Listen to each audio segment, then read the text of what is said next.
This Sunday, the much anticipated Forbidden Door finally arrives, and I'm really excited. Not as excited as I thought I would be, but excited nonetheless.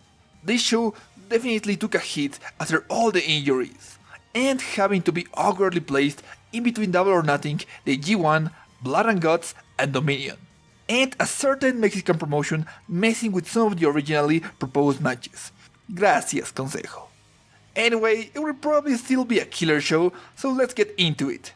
I'm Pomi Wrestling, and these are my predictions for the 10 announced matches. On the buy-in, Max Caster and the Gunn Club face Alex Coughlin, Yuya Uemura, the DKC, and Kevin Knight. I didn't expect to see anything from the LA Dojo at Forbidden Door, so this is a welcome surprise. But they got no chance since Caster and the Ass Boys have received a decent amount of push since coming together. Also, Car Ferrex just can't get into anything these days.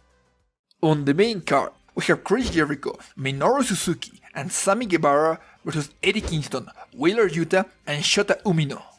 Spoiler, I won't have a lot to say about some of these matches. Anyway, this kind of feels like a thrown together match to get Jericho, Eddie and Suzuki on the card. Will probably be good, but it's clear none of the guys in Blood and Guts will get beaten decisively. So between Suzuki and Umino, it's pretty clear who is eating the pin.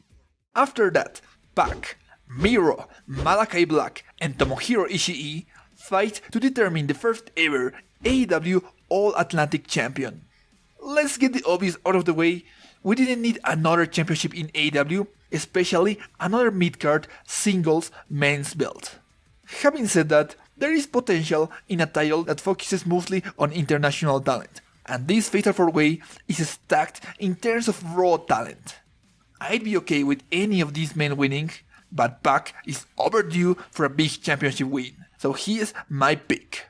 Then, Saber Junior faces a mystery opponent. It sucks, we lost the absolute technical dream match of Danielson vs Saber Junior, but we'll hopefully pay off that with a proper storyline down the line.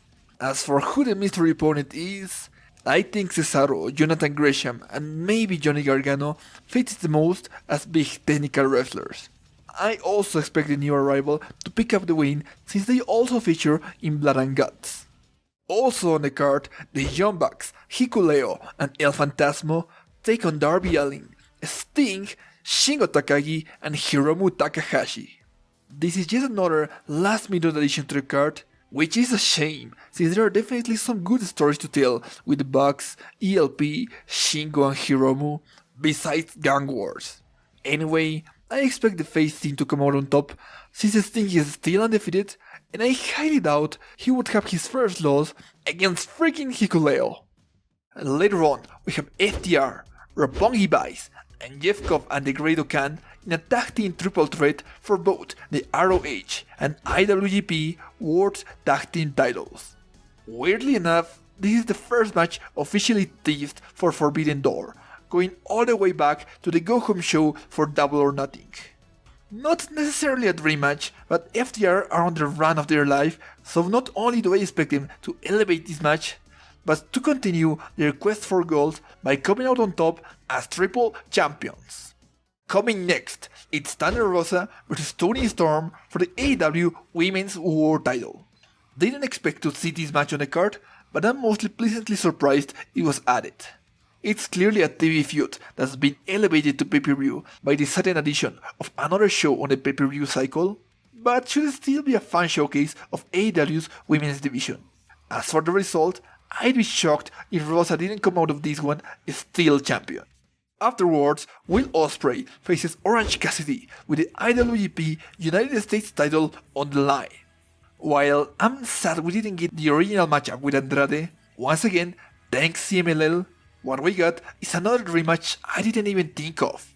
Cassidy is probably the best possible choice for Ospreay, as he's an incredibly popular star that feels big enough for AEW's first crossover show, but wouldn't lose anything with a pay-per-view defeat. Ospreay has been killing it on TV so far, and having just won the belt feels like a sure bet to come out of Forbidden Door with a victory. Later on, Jay White takes on Adam Cole, Kazuchika Okada, and Hangman Adam Page in a fatal 4-way for the IWGP World Heavyweight title. Couple of grievances. First, they should have been made an official encounter far sooner than the go-home show to Forbidden Door. Second, while this match would probably be a banger, I would have preferred to see 2 singles matches instead. But credit where credit is due, they made a decent enough case to justify a multi-man match. As for the result, I never expected the title to change hands at Forbidden Door, and now even less, since White just won the championship less than 2 weeks ago. And finally, Jon Moxley and Hiroshi Tanahashi clash with the interim AEW War title on the line. Ignoring the whole CM Punk injury debacle, this is a match that's been teased for a long time. On one side, we have Tanahashi, who has been the ace of New Japan for the better part of the last 2 decades with main events and title reigns aplenty. On the other side, we have Moxley, who has essentially been one of the aces of AEW in its short history, showing up in the first show, delivering in every big match he was part of, and carrying the AEW World Championship for nearly 300 days. I'd love to say the result is a coin toss, but it really isn't. It would be cool to add Hiroshi Tanahashi's name to the list of AEW champions, but I think AEW will play it safe and go back to Moxley, who, in all fairness, had 90% of his title reign trapped in Daily's place with limited crowds. So, if anyone deserves a second world title run, it's gotta be him. That's all for now. Thanks so much for watching. Until next time, see ya!